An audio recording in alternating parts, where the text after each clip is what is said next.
Welcome to a new edition of the Neon Jazz interview series with Chicago jazz saxophonist and educator John Wojciechowski. Originally from the streets of Detroit, he's in Chicago these days, and he's busy promoting his new album called Focus, a direct inspiration from his greatest teacher, his father. Over the course of our conversation, he talked about a great variety of things, from his jazz heroes to his plans, teaching full-time, and much, much more. Dig this interview, my friends. Right on time. Yes, that's what we do around here. How are you, sir? Thanks for calling. I'm good, Hey. good. How are you?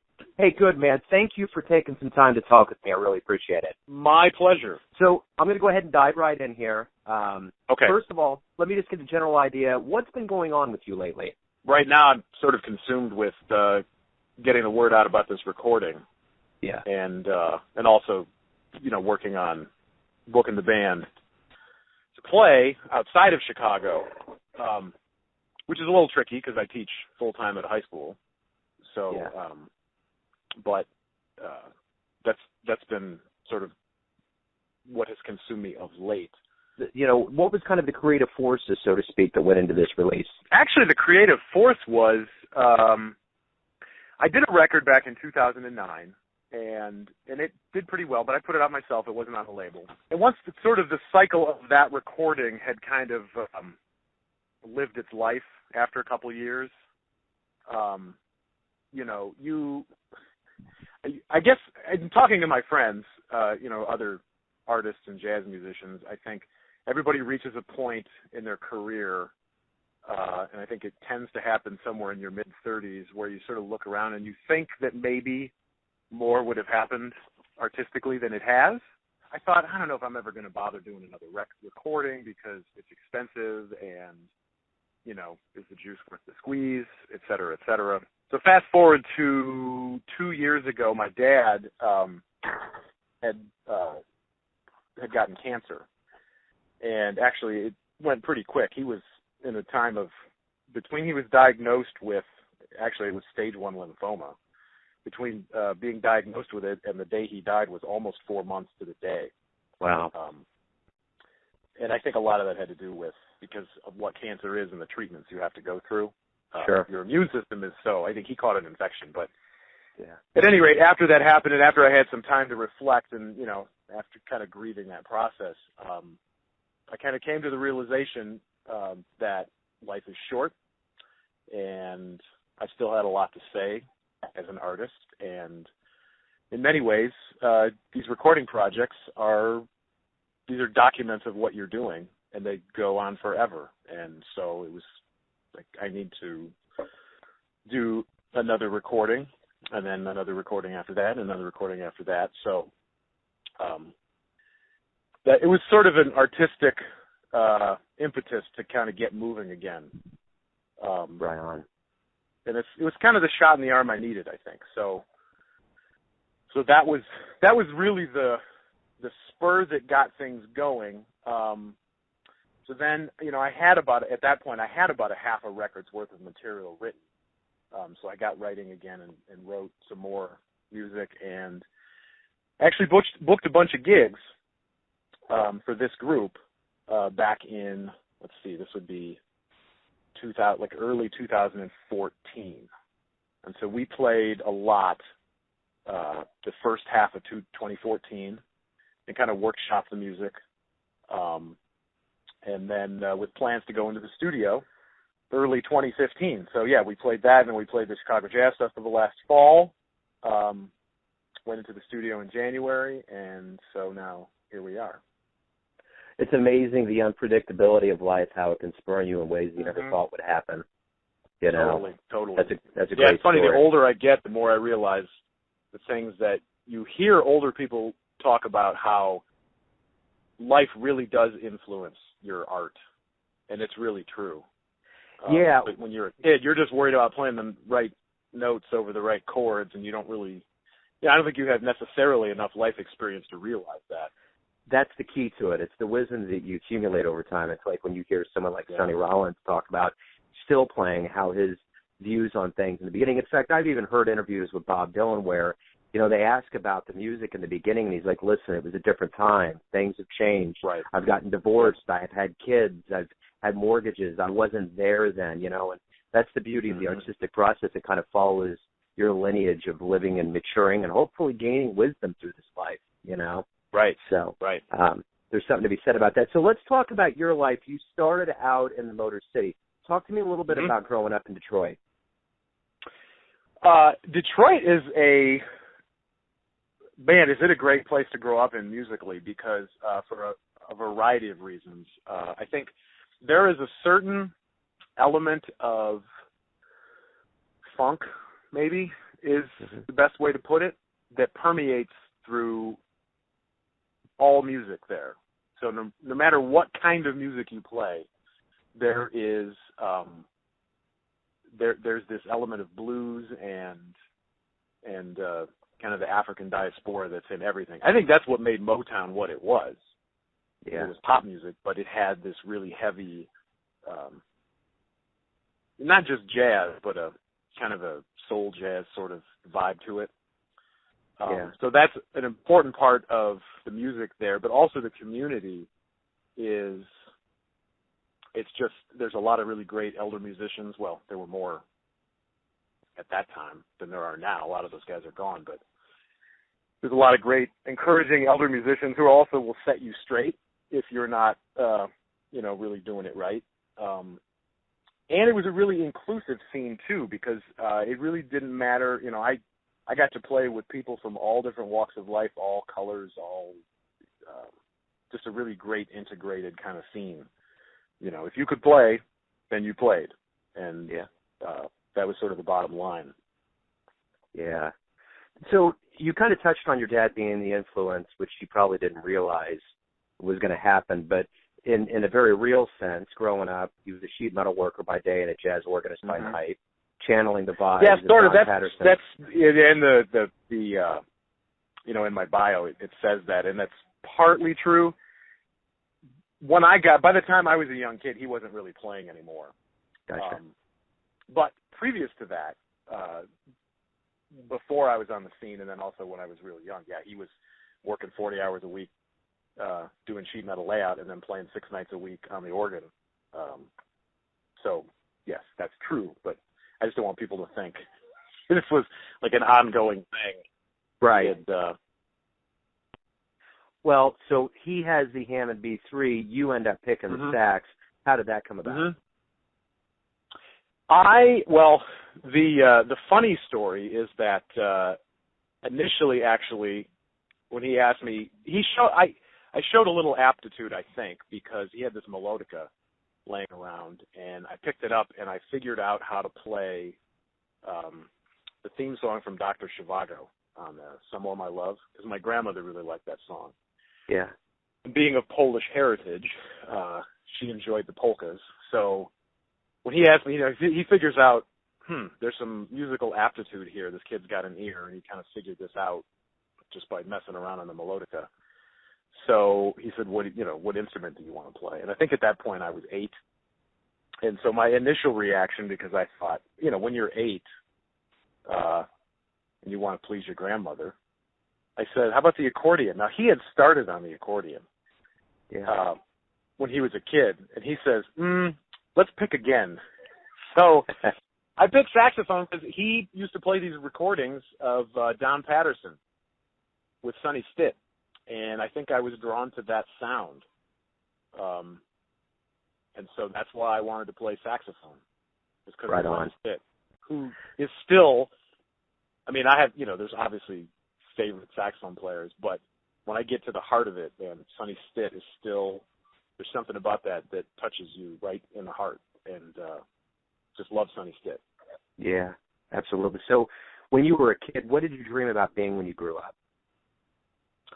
I didn't really think I was going to be a musician until I got to high school, actually. And I don't know why that is, but once I got into high school and I went, I spent a summer at Interlochen between 10th and 11th grade.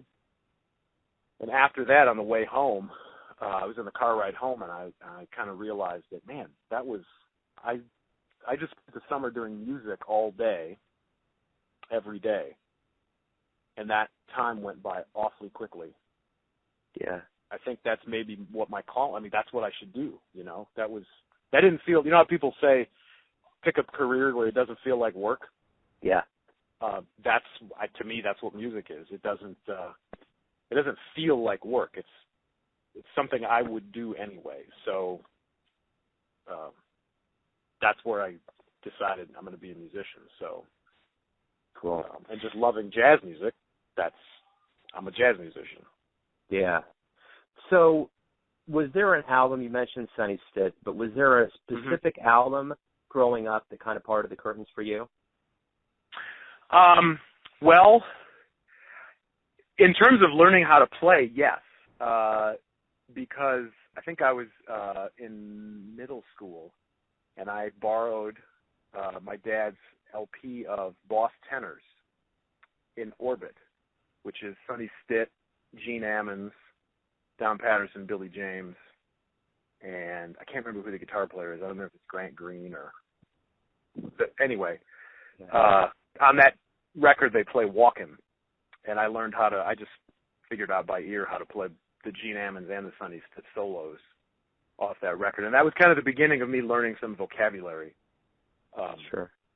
And yeah, so if there's a record I would point to that says, like, that's the one where I really started to immerse myself in the music, that's the one. Cool. So let's keep on that train with your life, going from Detroit.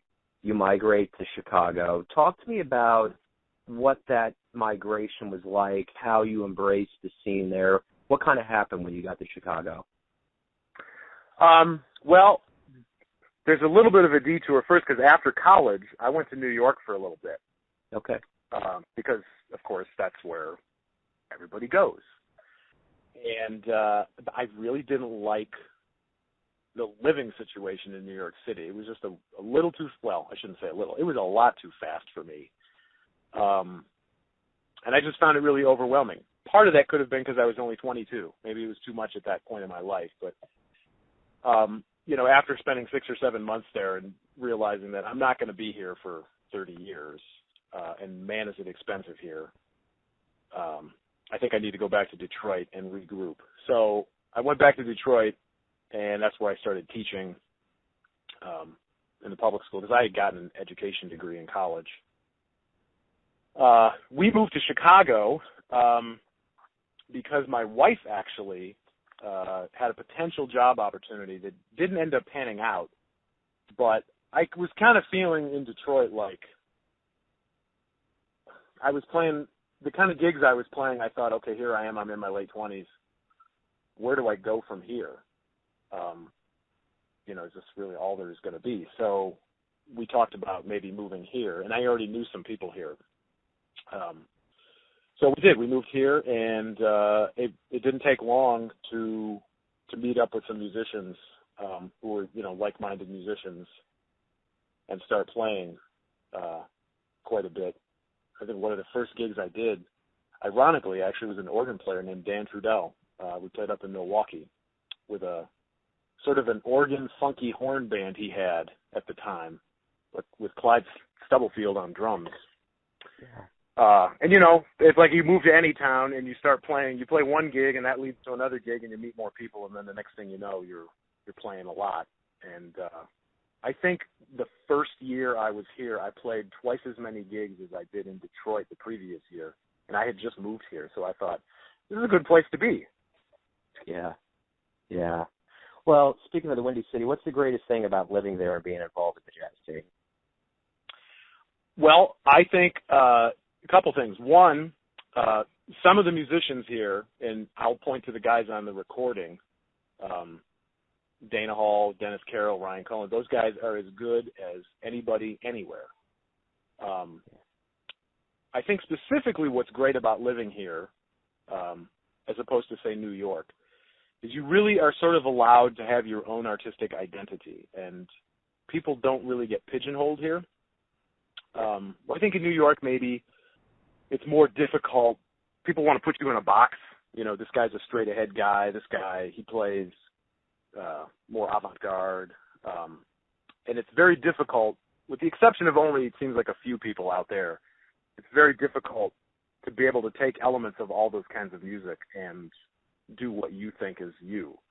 And here, you're sort of allowed to be you. That's cool.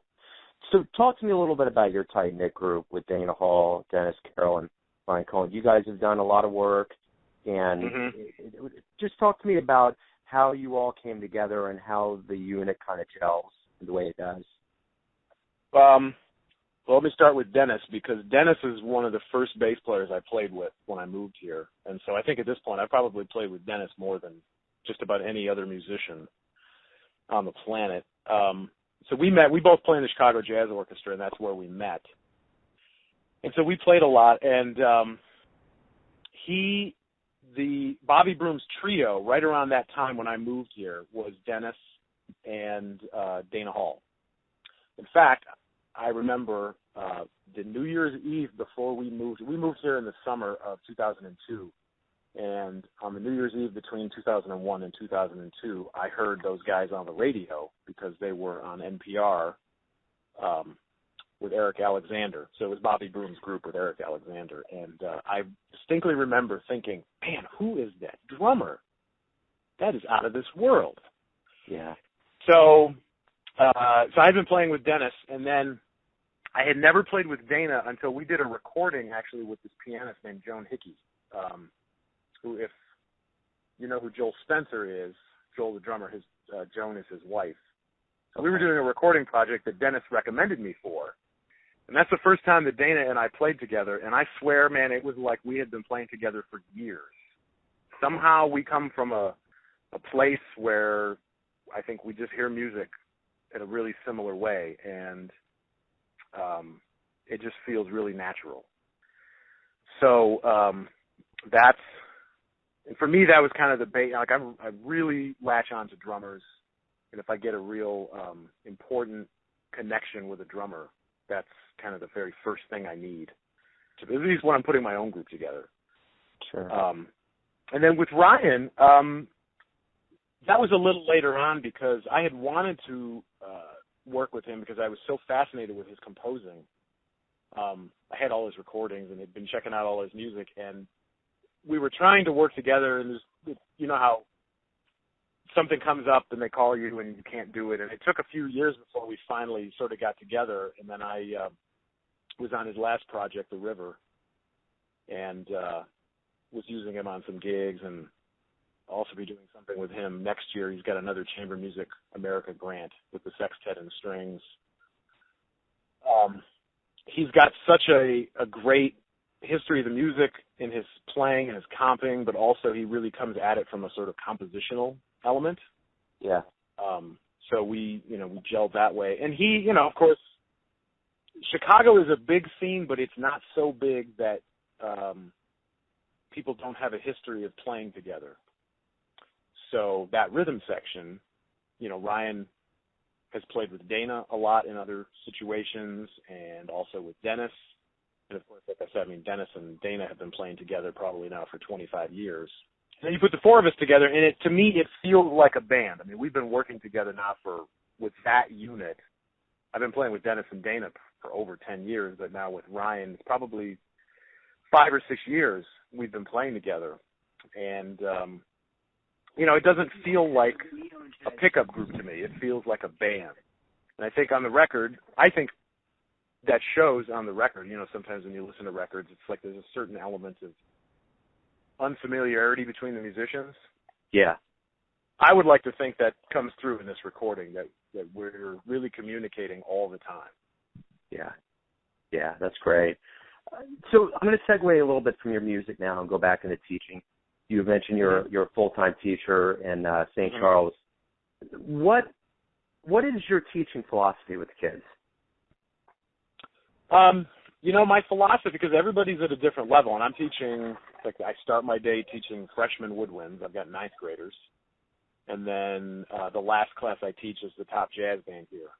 And so I'm really teaching the whole gamut of ability.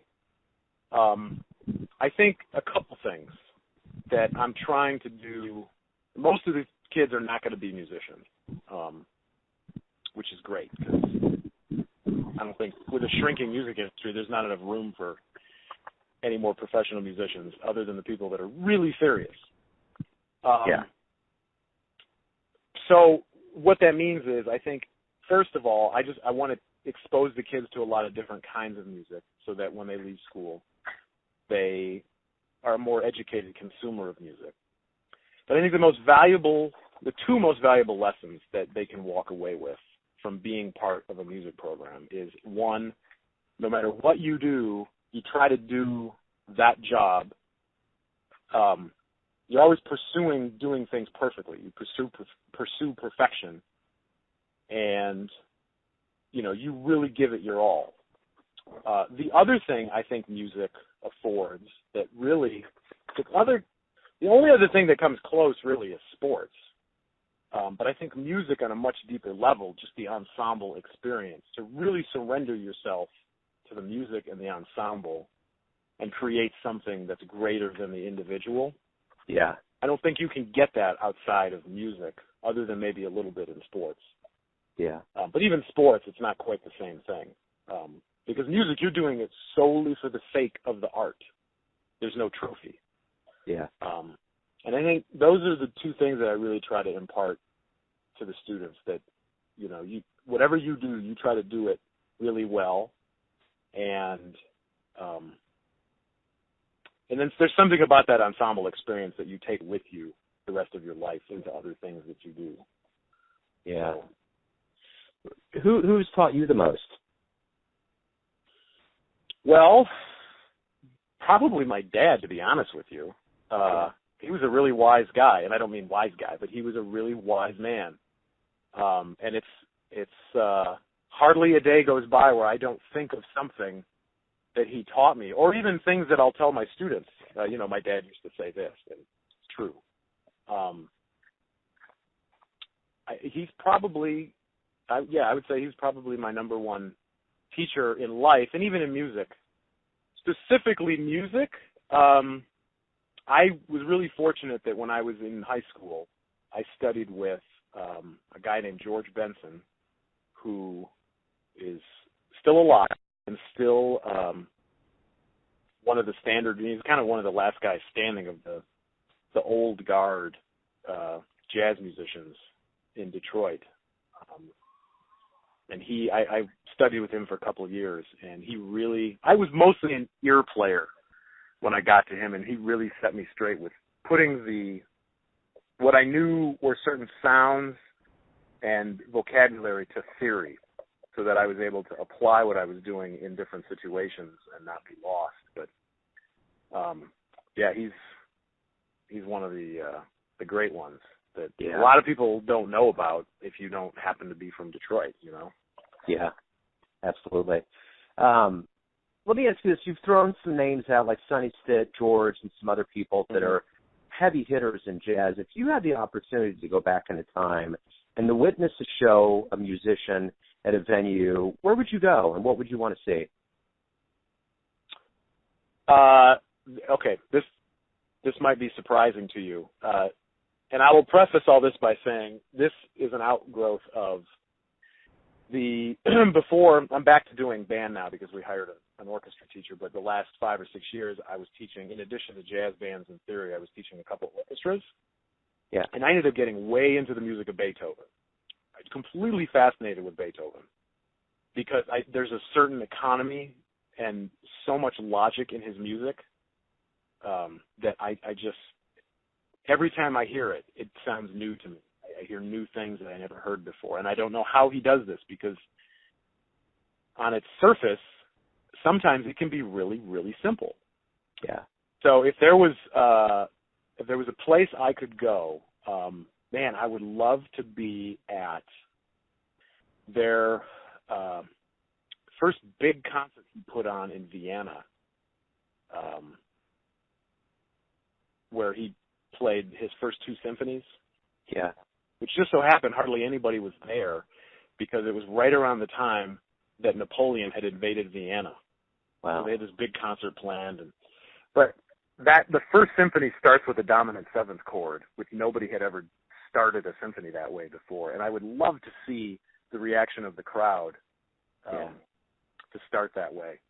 So I know that, from a jazz musician, I would want to be, go see, train at the Vanguard or something, which would Yeah. be great. Yeah. But yeah, I would be, to be able to go back in time and just be in the same room as Beethoven, I think would be really, really amazing. Yeah. Let me ask you this. Why do you love jazz? I love jazz. I love jazz for sure. I'm going to give you three reasons. One, that African, there's something I really tap into when it's swing music, the rhythmic elements of Africa that are present in jazz music. There's something about that really speaks to me. And then also along those lines, there's the communal aspect of jazz music. When it's done in a really, truly communal way with everybody communicating constantly. And then lastly, how no matter what you do, every time you play, it's a different performance. Then the music can go in a different direction every night, which really keeps it fresh. Yeah. So speaking of the freshness of music and live music, let me put this out at you. Let's say someone hears you live.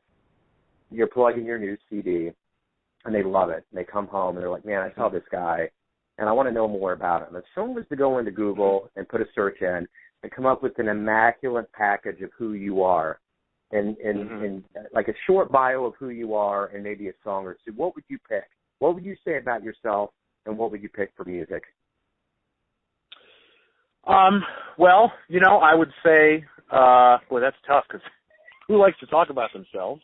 Right. But, because I sort of lead a dual life. I'm an educator, but I'm also an active performer, composer. And so, I guess I would say that I would like to think I'm one of the leading saxophone playing musicians in Chicago, on the scene here. And if I had to pick a couple pieces of music for somebody that's never heard what we do before, I would pick I'd pick one tune off of the first record. That record's called Lexicon. There's a tune on there called Title. I'd say check that out. And then I think on this recording, my favorite track, and one I think that kind of runs in a different direction than Title, but also kind of speaks to how I play, is Summon the Elders. Those are the two tracks I think that would kind of represent me as a musician. Perfect. I think right there, that's a perfect way of wrapping everything up. Man, it was a pleasure to talk with you. Thanks for opening up and giving me some of your time. Absolutely. Thanks for calling and playing the record and having interest. Thanks for listening and tuning in to yet another Neon Jazz interview, where we give you a bit of insight into the finest players in New York, Kansas City, Chicago, and spots all over America, giving fans all that jazz. And thanks to John for his music, time, and devotion to the jazz craft. If you want to hear more interviews, go to Famous Interviews with Joe Domino on the iTunes Store, or visit theneonjazz.blogspot.com for all things Neon Jazz. Until next time, enjoy the music, my friends.